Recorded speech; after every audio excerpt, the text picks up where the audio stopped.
The amazing sound of Zenith, the new 1975 Allegro 1000 stereo systems. This is Frank Lieber. Your Zenith dealer now has a complete line of Allegro 1000 systems. 6 models to choose from. The surprising sound of Zenith comes from a special tune port opening in front with a 6.5-inch woofer to reproduce and extend low bass frequencies. Add to that the precise highs reproduced by a 3.5-inch horn tweeter, and you have a complete sound, full and rich, and at amazing low prices.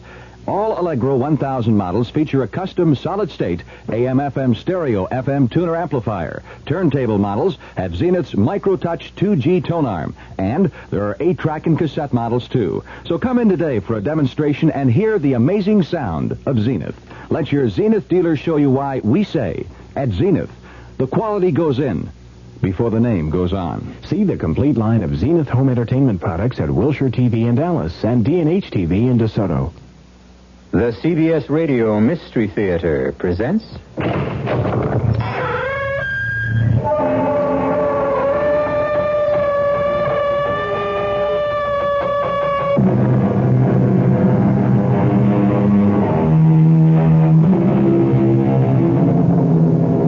Come in.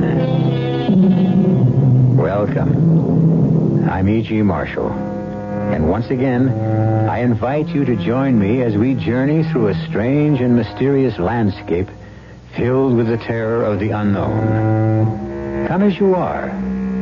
You already own all the necessary equipment. All you need is your imagination. You've heard it said, there is no such thing as the perfect crime, but don't you believe it.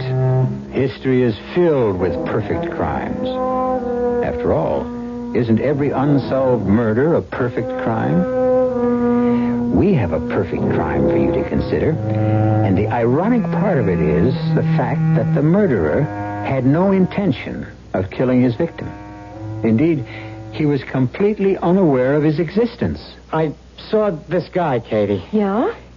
He had the pistol in his hand. It was still smoking. I knew he did it. I had him dead to rights. Well, Stash, why didn't you make the arrest?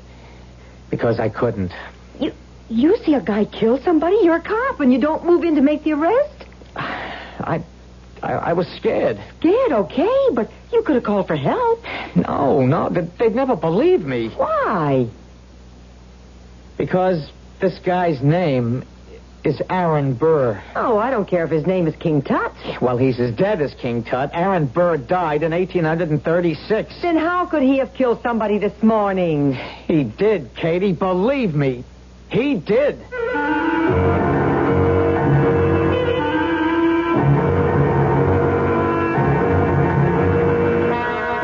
Our mystery drama, The Aaron Burr Murder Case, was written especially for the Mystery Theater by Sam Dan and stars Jack Grimes and George Petrie.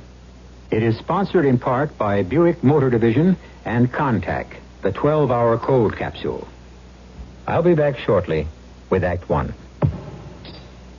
Give your hand to a friend. Give your heart to your love. But give your cold to contact. The sooner the better. The common cold is a rotten thing. You miss so much. Sneezing, drips, and congestion can drag you down. Then, ask yourself the contact question. 6 or 3 or 1.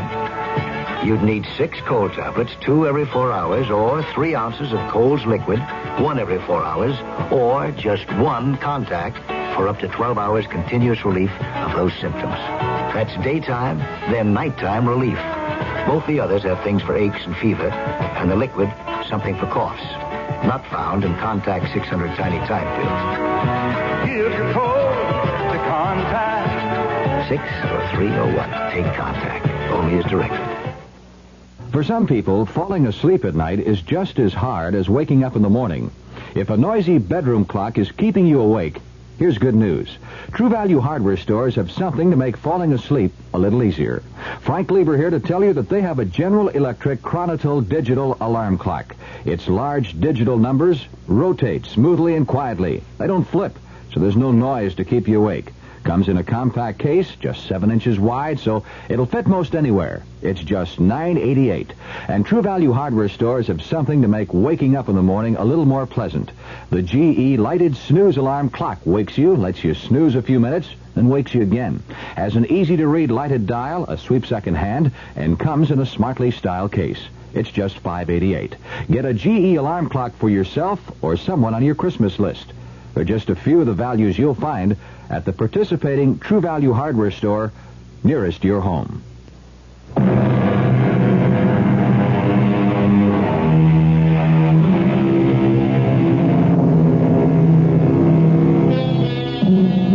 Our tale takes place in the Garden State of New Jersey, in the town of Weehawken. Famous at one time for its ferry to Manhattan. But before that, long before that, Weehawken was notorious for a different activity. A dark, dangerous, deadly, indeed illegal activity.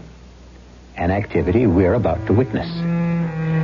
It is a misty morning. We're on a rocky ledge of the noble palisade that overlooks the majestic Hudson River. 2 men, each dressed in dark and somber gray, face one another at a distance of 20 paces. Each man holds a slim but lethal-looking pistol, and each pistol barrel is exactly 11 inches long, as prescribed by the Code of Honor. Nearby, a small knot of quiet, darkly dressed spectators. And now, one of the spectators steps forward. He's an imposing, white-haired military officer. Gentlemen, it is my duty to remind you, indeed to implore you, even at this final moment, to attempt to settle your differences peaceably. Then are you both agreed that honor can only be satisfied by an exchange of fire? So be it. You will hold your pistols at your sides, muzzles pointing to the ground. When I say, present, you will raise your weapon to aim. When I say fire, each of you has 5 seconds in which to make his shot. Are you ready, Colonel Burr? Are you ready, Major Hamilton? Very well. Present. Fire! Cut! Print it! Marvelous, marvelous. And now let us do it again. Honestly, George, must you drop plop like a wet lamp glued in a sack? Are we going to play the damn scene again, Mr. Paradis? I believe so, Mr. Daly. Do you know why? Please. Because you didn't play it the first time. The word play, gentlemen, must suggest lightness, imagination, spirit, a quality I of... should have listened to my agent. All right, get up, George. It's method actor time. Leopold, I want the same Come on, setup. George. Now quit clowning around. Put Get a up. bush with snow white roses at the very spot where he falls. And we can show his wounds bleeding on the bow. Come on, George. Don't go to sleep on us. There's no rest for the virtuous kid. Oh, yes, George. The next time you are shot, you must not sprawl to the ground like some pregnant hippopotamus. You are Alexander Hamilton. George. Financial wizard, soldier, statesman. George, is something the matter? Philosopher, aristocrat. You must die as you have lived, delicately. Max, wait, Max. Something's wrong with George. Elegantly, gracefully. Max, he's sick. Sick? Oh, no, he can't be sick. He'll destroy my whole schedule. Something's wrong, Max. Something's wrong. George. He's got a funny look on his face. George, say you're all right. Say you're all right. He's unconscious. Look, blood. Blood? That's blood oozing out of his chest. Max, he's dead. He can't be dead. We haven't shot the love scenes yet. We need the police. Get one of those cops standing by the fence, officer. George, you're not dead. You're not dead. You can't do this to me, George. Officer. Okay. Just stand back. Everybody. Officer, this man is dead. All right, then what's the trouble? Everybody has to stand back, huh? Hey, Chuck, call the ambulance. And nobody leave here, and don't anybody touch nothing.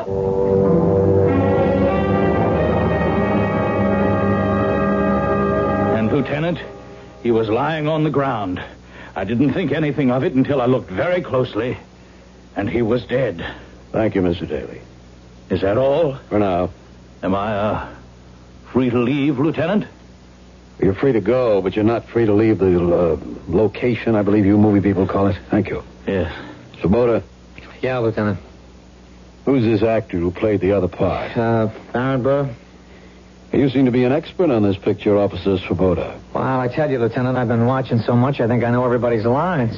Well, maybe this is your big chance to get into the movies. No, not me, Lieutenant. You know, when the precinct gave me this special duty, I thought it'd be a piece of cake. These guys work too hard. They shape up before it even gets light. Well, Hollywood's loss, Weehawken's gain. Now, who did play Aaron Burr?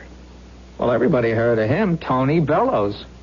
Yeah, we'll see him. But first, send in that one who's doing the St. Vitus dance outside. Oh, Mr. Maximilian Paradine. He's the big wheel. Yeah, well, let's start him spinning and see what we get. Okay, Lieutenant. Mr. Paradine? Yes? My name is Lieutenant Bauman. Sit down, please. Thank you indeed. Thank you for extending me hospitality in my own office. Oh, well, I'm sorry we took over your trailer, sir, but we needed a headquarters for this investigation. Your name is Maximilian Paradine? Everyone knows that. Now, sir, at approximately 7 a.m. this morning, you staged a duel between two actors, a Mr. George Rivers and a Mr. Tony Bellows. Is that correct? That is not correct. I staged a duel between Alexander Hamilton and Aaron Burr. In that time and in that place, for me, they were real people. Well, can we say that you staged the duel between Alexander Hamilton and Aaron Burr as they were portrayed by George Rivers and Tony Bellows? Yes, we can say that. And somehow, in a manner yet to be determined, Mr. George Rivers was killed. Arrest me, Lieutenant.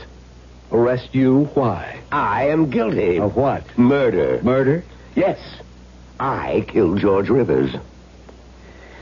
Mr. Paradine, at this point, I must advise you of your rights under the law. Lieutenant, I committed the deed. I shall pay the price. How did you murder George Rivers? In drama as in life, there is the inevitable, and so my artistry, my creativity could produce only the inevitable result.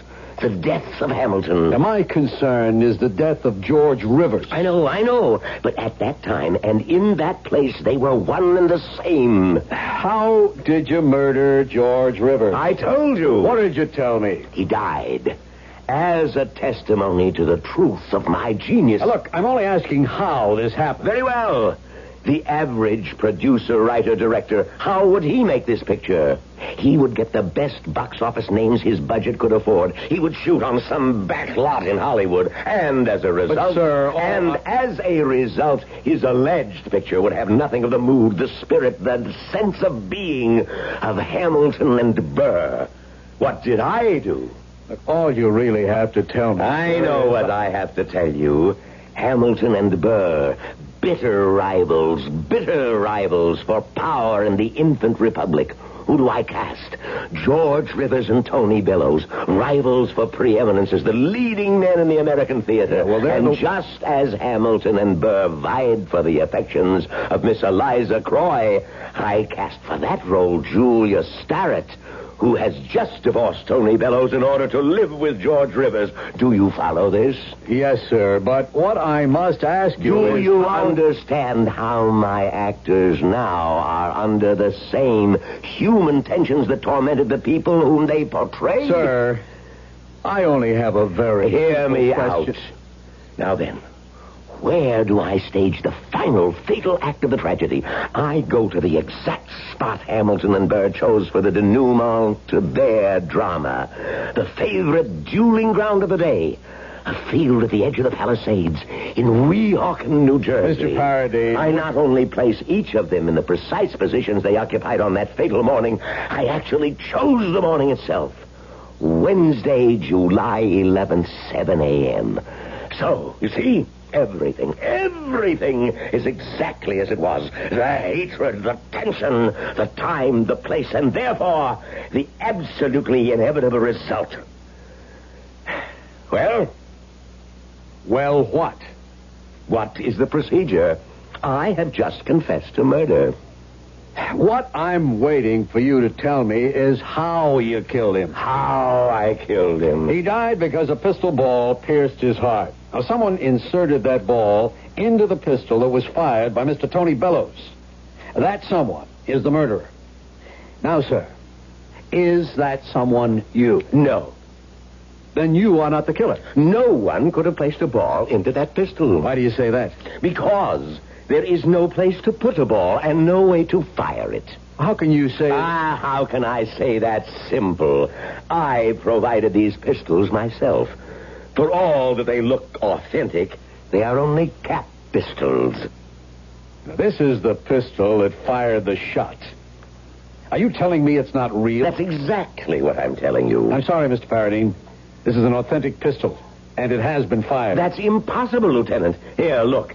Let me show you why it... Yes? Lieutenant, this isn't the pistol that I gave it. It isn't the same pistol. It isn't the pistol I had the prop department make. Sort of. Yep, yes, Lieutenant. Where'd you get this pistol? Well, it was lying on the ground, Lieutenant. Where? Well, near where Aaron Burr, Tony Bellows dropped it. It was laying there along with his cloak. This cloak? Yep. On the table? Yes, sir. I tell you, it was not the pistol that was used in the scene. Well, I don't know, Lieutenant. That's the one I found near where Tony Bellows was standing, and this one here is the one George Rivers had. Now you can see. That's the make-believe pistol. There were two of them. If there are two of them, where's the other one? Well, I don't know. Kubota? Well, this fake one and this real one, those were the only two. Get this Tony Bellows in here. All right. Mr. Bellows? Mr. Bellows? He's not out there, Lieutenant. That's a real pistol. Look, maybe he's in his trailer, Lieutenant. Well, find him and bring him in here. Yes, sir. Lieutenant. What is it, Mr. Paradine? I don't know what to make of it. I don't know what to say. About what? This pistol.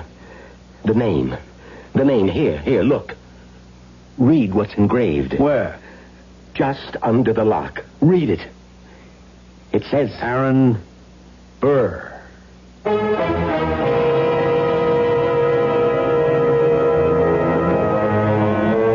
That's what it says. Aaron Burr. Well, you might say, if this is the exact spot, Aaron Burr might have dropped it there or lost it there many years ago, and that's what...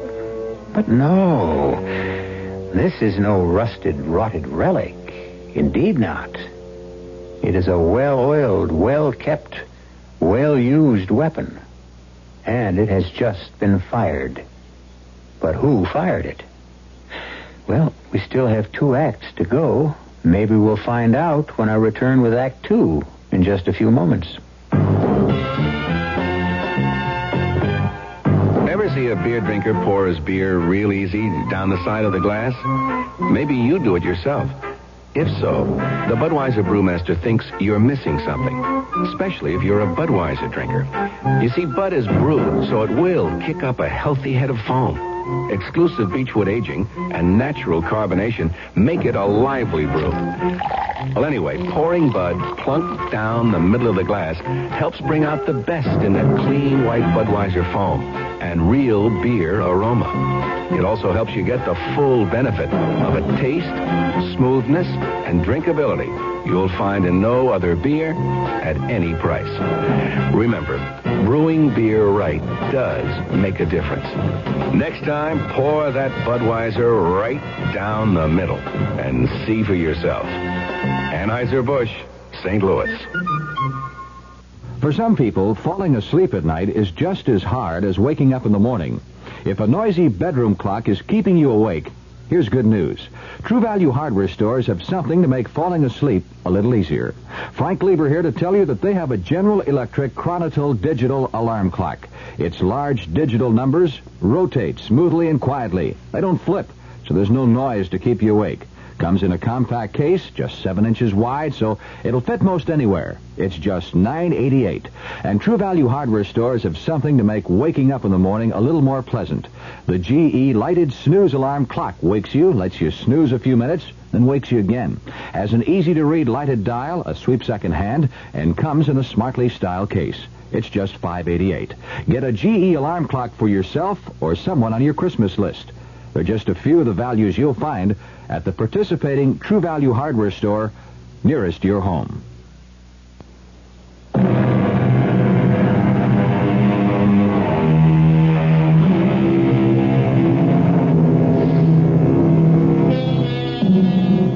Mr. Maximilian Paradine, an authentic genius of the films, is shooting a motion picture on the duel between Alexander Hamilton and Aaron Burr.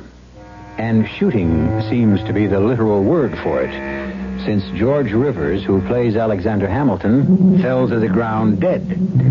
He is dead because Tony Bellows, who plays Aaron Burr, evidently did not fire the prop pistol, which is a harmless replica, but a real lethal weapon.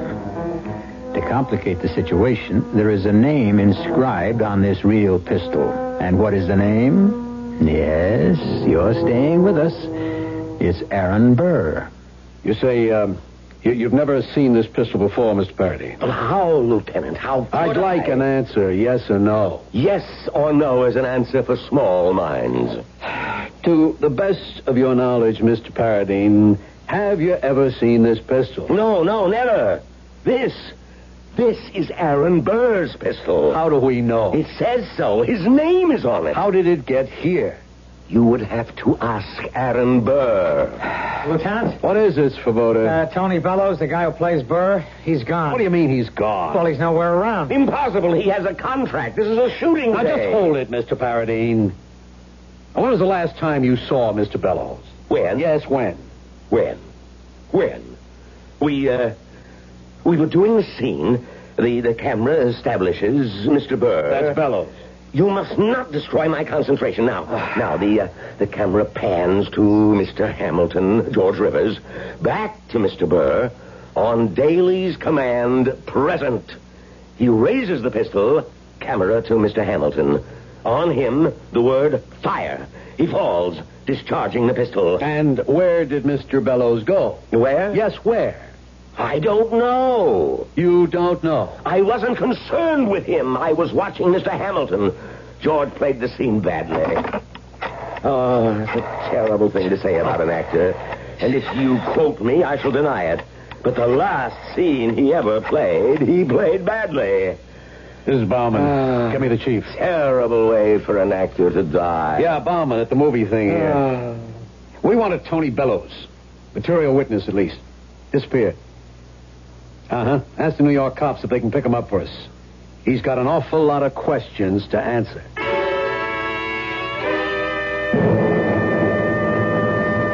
Now, Mr. Daly, you were the closest person to both parties during the dueling scene. Yes. What happened after the exchange of shots? Well, George Rivers fell to the ground. Yeah, we know that. Now, what about Aaron Burr? Well, Tony Bellows. I don't know. I wasn't looking at him. How does it happen that nobody was looking at him? Well, you see, the scene belongs to Hamilton. George Rivers. So nobody can tell me what happened to Tony Bellows. Did he say or do anything at all this morning that might have seemed unusual in any way? Well, I don't know. Oh, now that you mention it, I didn't see him until he was in place for the scene. Mr. Paradine, do your people have to report in or check in or shape up in any way? Well, there's a makeup call, but... But what? The camera wasn't going to be on his face today, so all that Tony had to do was be in costume and in place at 7 a.m. And this cloak was his costume? Yes. I, of course, designed it myself. It is known that I attend to every single detail. I permit others to take certain credits. But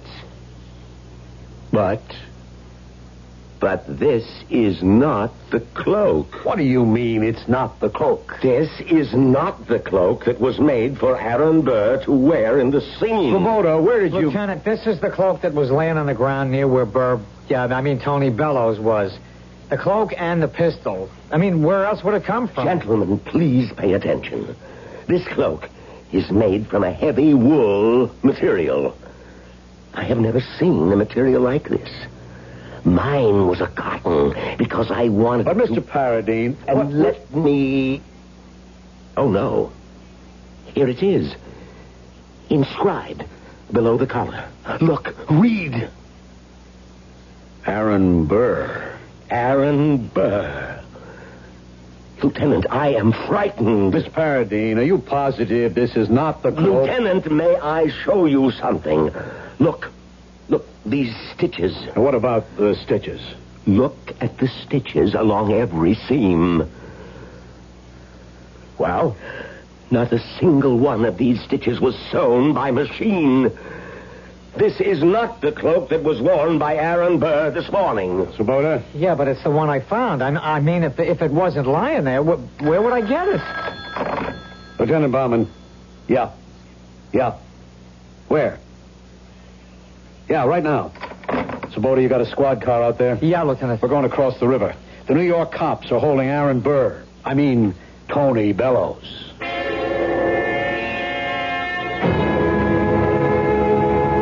I was here all the time, Lieutenant. Here? Here in my apartment. Now, just a minute, Mr. Bellows. Are you telling me you were not on the set earlier this morning? That is exactly what I'm telling you. You better tell it from the beginning. All right. I got to bed late last night. We'd been, okay, I had a few. And the truth is, I did something for the first time in my whole career. I just overslept. I missed my assignment. And? Well, I was awakened by a persistent ringing of the doorbell. I kind of staggered out of bed. I mean, I was hungover, and I opened it, and there was a cop, and he said, "I'm wanted for questioning by New Jersey police in connection with the killing of George Rivers." I didn't even know he was dead. How would I know? You deny that you were on the set this morning? Oh, yes. You deny you fired the shot? How could I fire the shot if I wasn't there? But you were seen there, Mr. Bellows. Was I? Who saw me? The cast, the director, the crew, and this officer here, Patrolman Swoboda. Now, wait a minute. Officer, did you see me on the set this morning? Yes, Mr. Bellows, I did. Are you sure, officer? Yes, sir. Now, look at it this way, officer. You saw somebody in costume. You knew I was playing the part. Now, officer, realizing that my life could depend on your answer, just think. Did you actually see me, or did you naturally and automatically assume it was me? Well, Swoboda? Well, Lieutenant, now that it's put that way, I don't know. What don't you know? Well, I don't know if it really was him. I mean, sure, I thought it was him, but I couldn't put my hand on the Bible and swear. But if it wasn't him, who was it? I don't know. Mr. Bellows, have you any objection to coming back with us? No, Lieutenant. None at all. Will you excuse me while I change clothes? I'll just be a minute. Go ahead. Well, Lieutenant? All I know is somebody killed Alexander Hamilton. Now, listen to me. I'm talking like that flaky director. I mean, somebody killed George Rivers. Yeah, but who? Swoboda, you were there. You're a cop, a trained observer. Now, tell me, what did you see? Okay, I'm standing just inside the fence by the gate. I'm with Chuck and Smitty. They're not watching. I am. Okay, it's just about 7 a.m., so there's Hamilton, Rivers, and there's Tony Bellows, and they're ready to shoot. When was the first time you saw Tony Bellows? Yeah, well, that's just it. Now I can't be sure it was Tony Bellows. Okay, when was the first time you saw someone that looked like him? When? Well, just then. You mean you didn't see him on the set before? You didn't see him come out of the dressing room trailer? No, Lieutenant. Okay. They play the thing. They shoot. Now what? Well, I'm watching Hamilton. Rivers. I say to Smitty, I bet she makes him play it again. But Bellows, Tony Bellows, what about him? Yeah, I don't know. I'm not looking at him. Then there's all the noise and the commotion, and I run over there. George Rivers is dead. And all through this, you don't see Bellows? No, sir. We put in a call for the ambulance. And there's no sign of Bellows? Well, I don't see him, but I'm not looking for him. So you bring in the pistol and the cloak? The cloak. Now that you say it, something's bothering me. Before the shots, he's wearing a cloak, but after the shots, right after, I think, he's not wearing it. Now, why would he take it off? Swoboda, how would you know? You said you weren't looking at him. You were looking at Hamilton. Yeah, Lieutenant, but you don't have to look at somebody to be aware of him. You know what I mean? And I'm aware of the fact that he's not wearing the cloak. And I see him toss away the pistol, and I think there's another guy. What other guy? Who? I don't know. Another actor? I don't know. It don't look like any of the other actors. Who did it look like? It was something red. What are you talking about? Red? Why should I be thinking of the color red? Svoboda, this other guy. Who? If there really was another guy. Svoboda, don't you go kooky on me now. I'm trying to think, Lieutenant. I'm trying to remember.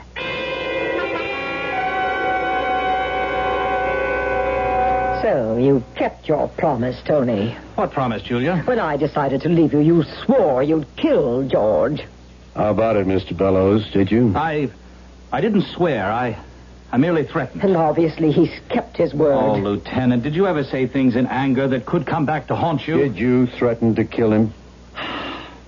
Yes, I suppose I did. He killed George because it was the only way. What only way? The only way to get rid of him. Why would I want to get rid of George Rivers? Because it had become obvious to anyone with even the slightest knowledge of theater that George was the more accomplished, the more versatile, the better actor. That is not true. To call the silly, mannered posturings of George Rivers acting is the height of stupidity. And then, of course, there's me.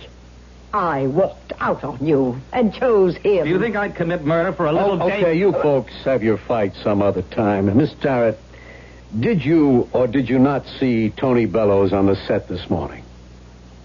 No. And I have no further questions to ask you. But I have something to tell you, Lieutenant. Tony Bellows killed George Rivers. How could I kill him if I wasn't here? You were here even if I didn't see you. Who says so?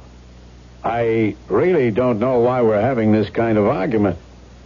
There's a very simple way to find out.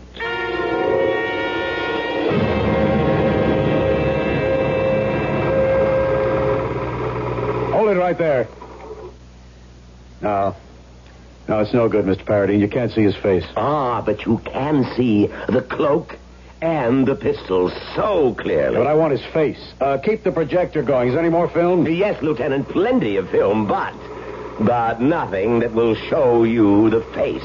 How could you shoot a duel and not show the face of Are one you of the... telling me how to stage a dramatic scene? Well, it would seem to me that simple. Common sense would dictate. Everybody is a director. Now, look, there are two people in the duel. Why show only one face? Because you do not dilute the drama. If you were to show both, the concentration of the audience... If you'd have shot both faces, I'd have been able to prove that Tony Bellows was or wasn't here. I cannot be expected to destroy a dramatic scene for the benefit of the Weehawken, New Jersey Police Department. Now, look.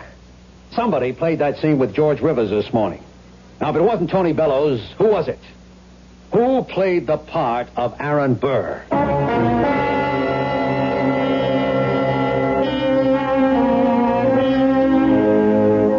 All right. Who? Let us be completely objective. Let us, as they say, review our options. First, despite what he says, it was Tony Bellows. Second, it was Aaron Burr. Yes, Aaron Burr, dead and gone these many years, but Aaron Burr all the same. Third, oh, well, see if you can figure it. And I'll be back in a few moments with the third act to check you out. Been all over town and you can't find what you're looking for. Stop all that chasing around. What you're looking for is gonna get found.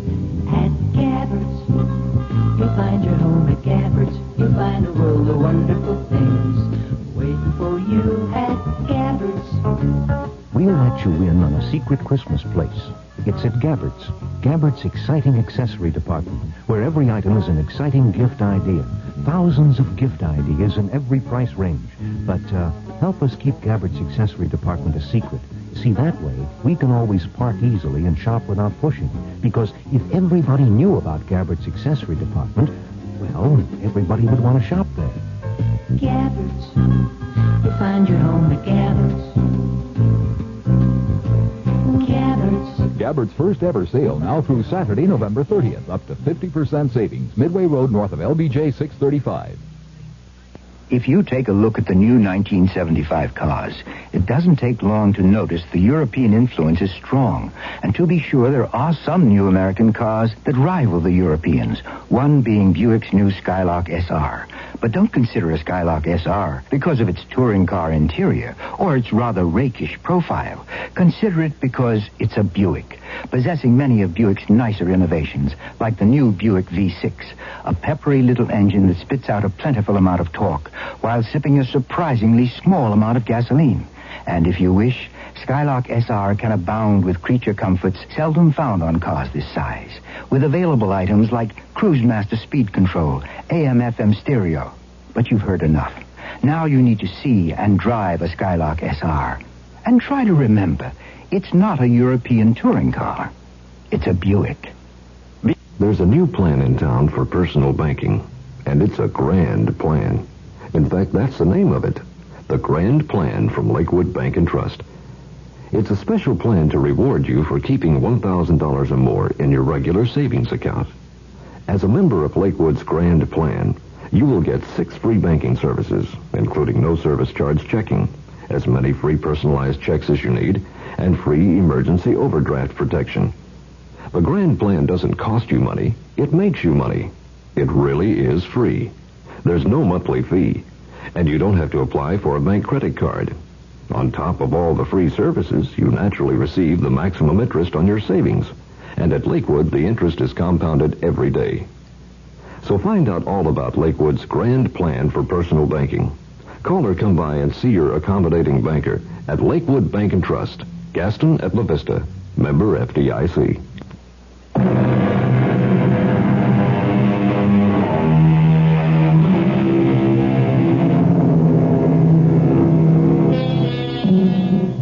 George Rivers and Tony Bellows, two actors who hate each other in real life, are playing the parts of Alexander Hamilton and Aaron Burr, two people who also hated each other in real life. Comes the duel scene, and George, who plays Hamilton, is shot dead. Tony insists he wasn't there. But somebody played the part of Aaron Burr and played it for keeps. The question, who? I wasn't here, and that's why no one can say they saw me. All right. No one saw. No one remembers getting a good look at Aaron Burr this morning. Now, if it wasn't you, Mr. Bellows, then somebody wore that cloak and used that pistol. Lieutenant, I can suggest a way out of the difficulty. The pistol. Whose fingerprints are on it? Things don't work out as conveniently for the police as they do for the movies, Mr. Paradine. There are no fingerprints on it. Lieutenant? Yes, Swoboda? Red hair. Why do I remember a guy with red hair? Bright red hair. Mr. Paradine? Anybody with red hair in the company? Red hair? Yeah. No. My philosophy is to use a redhead only as a lead. You see, if anyone else had red hair, it would... Yeah, I know. It would detract. What about this guy with red hair, Swoboda? I don't know. I'm just trying to put it together in my own mind.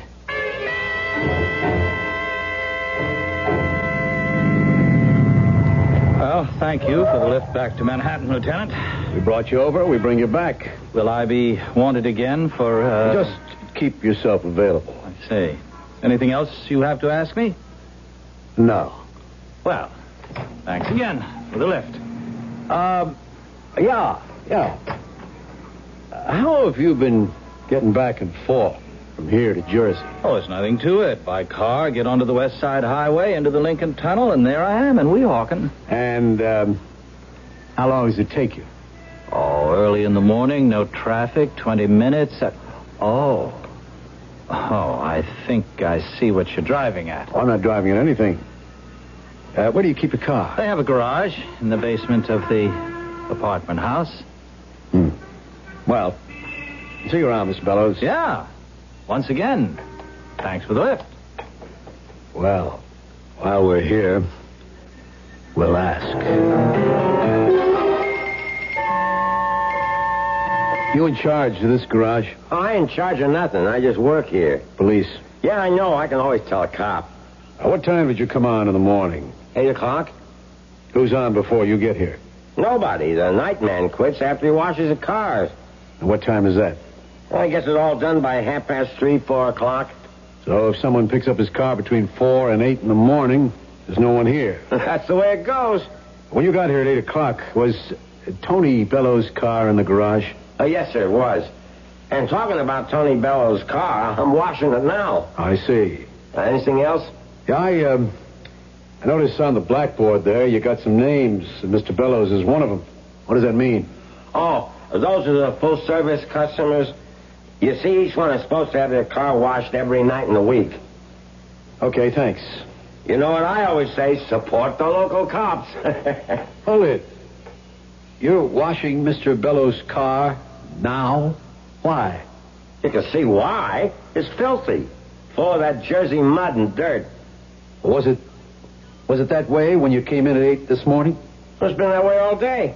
It's the first chance I had to get at But it. if the night man washed it last night and it hasn't been used since, then how did it get so muddy? Could he have forgotten to wash it? Who, Jerry? Well, we call him Jerry the Elephant. He never forgets. And so, in the confusion after the shooting, you sneaked off the set. I did not. You got into your car. No. You drove back across the tunnel and into your garage, and you were upstairs before the day man showed up. It isn't true. But you forgot one thing. A car is washed every night. You got it dirty when you took it out. I didn't take it out. Then how did it get full of mud? I don't know. Yes, I do. The night man didn't wash it. He swears he did. Oh, he's lying. Plenty of times he forgets or he's too lazy. And I pay good money for that service. You're not getting your money's worth. Why didn't you complain? Well, I did. To whom? To his boss, naturally. If we asked his boss, would he remember your complaining? If the night man makes a habit of forgetting to wash your car, wouldn't the day man notice? Should we ask him? What would he say? Let me alone. Just let me alone. I didn't kill him. I did not kill him. Yes, we better let you alone for a while. Have something to drink. Relax. Think about it.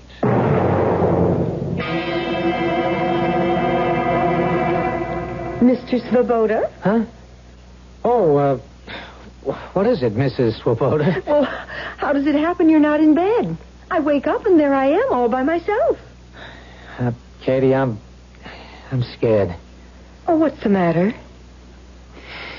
I can't explain it. Well, try. Should I make coffee? No, love. Just sit here. I'm really scared. Oh, honey, you scared? Stash, you don't even know what that word means. I've been reading something in these books. Let me see those. The Life and Death of Alexander Hamilton. Hey, I thought you got out some books so you could finally study for the sergeant's exam. What's this all about? How did I know, Katie? How did I know? How did you know what? Exactly how it happened. How what happened? How Burr killed Hamilton. I've been reading these books all about that duel, the reports, the eyewitness accounts, and they all agree on what I saw. Well, what do you think you saw? I saw Burr, Aaron Burr, just before the duel, while he was waiting, slip off his cloak.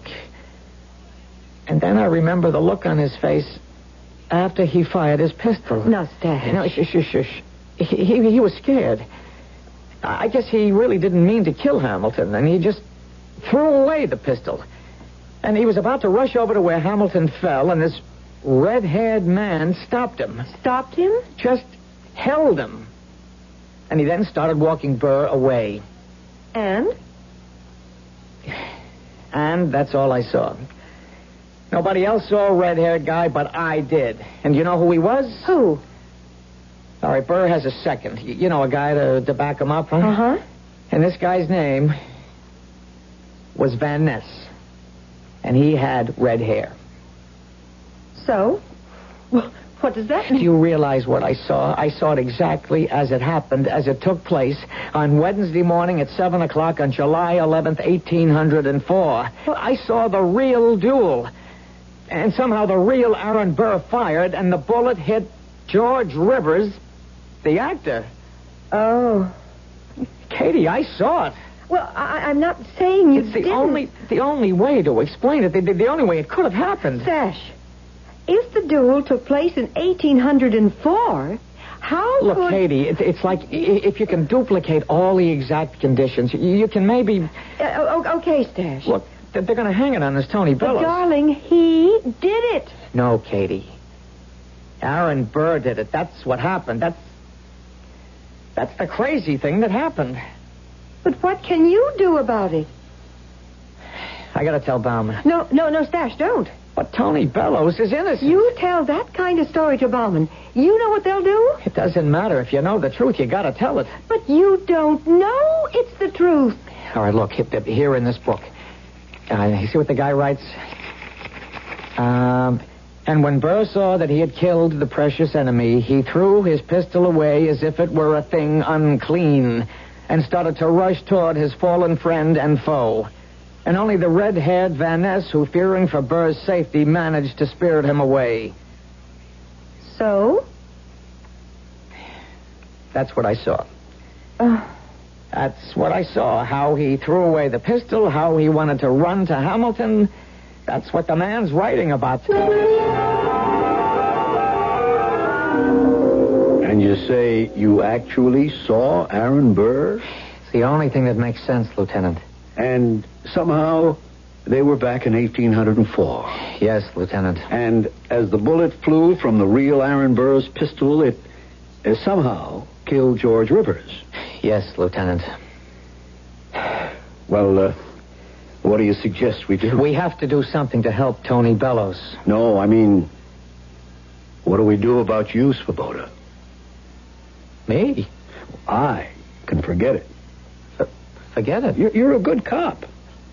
Lieutenant, do you think maybe Look, cops are human like everybody else. We're not supermen. But I'm not nuts. I saw it. I saw Aaron Burr. How are things at home, Svoboda? Oh, look, Lieutenant. It's tough to be a cop's wife, so sometimes a guy feels a lot of pressure. Lieutenant, everything is just great at home. And you take a lot of flack. People make remarks. A cop is everybody's favorite target. You know, they used to call us flat-feet and bulls. Today, we're pigs and fuzz. It can get to a guy. Lieutenant, all that rolls off my back. I know what I saw. You want to go on sick leave? Oh, is that how it is? How else can it be? Oh, okay. Say that Bellows did kill him. How can he expect to get away with it?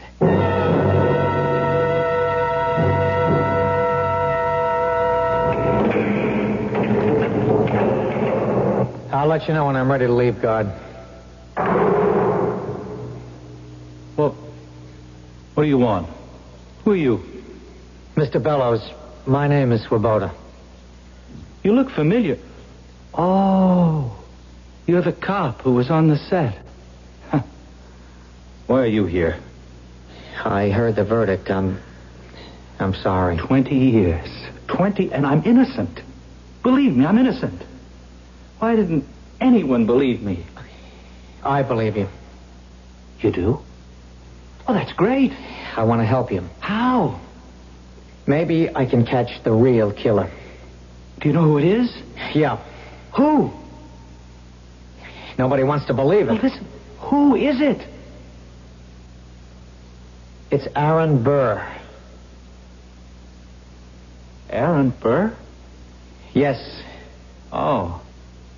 Well, thanks a lot for dropping by, officer. I really appreciate it. It's true. Oh, sure. I can't tell my superiors about it because they'd never buy it. Well, no, of course not. But I'm going to work on it independently. Yeah, you do that. I just came by here to tell you that you still have a chance. Not much of a chance, but it's all there is. Oh, that's great. What is it? Well, the next time that July 11th falls on a Wednesday, I'll be there. At that field at 7 a.m. And when Burr shows up for the duel, I'll try to arrest him for the murder of George Rivers.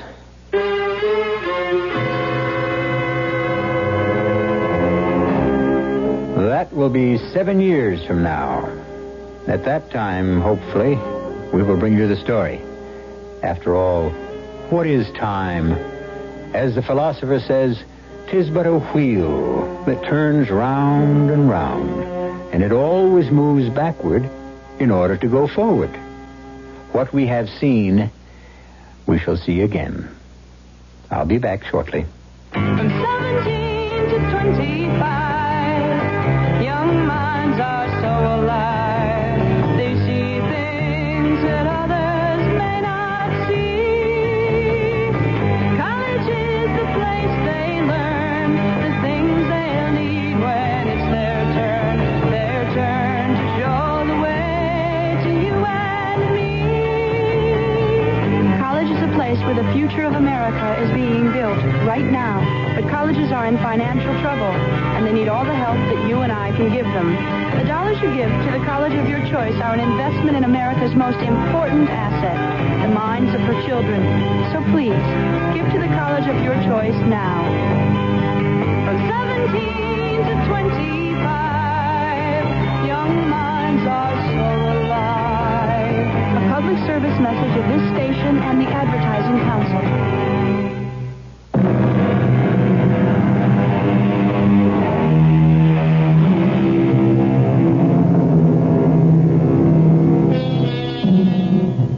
Was Mr. Tony Bellows really home asleep during the duel?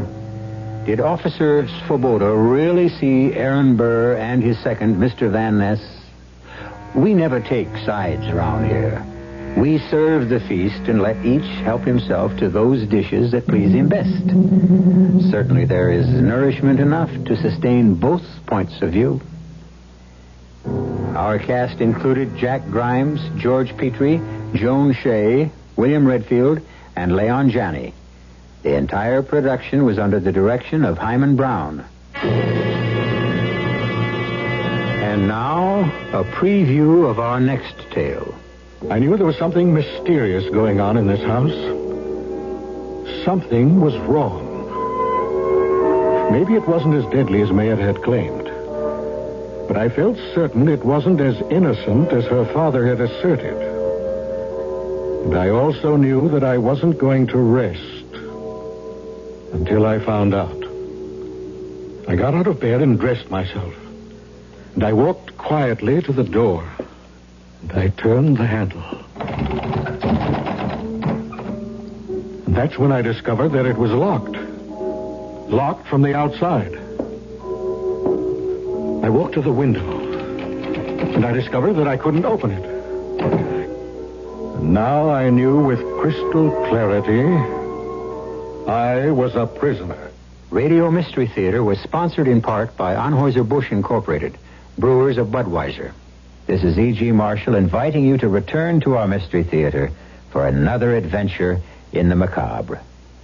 Until next time, pleasant dreams.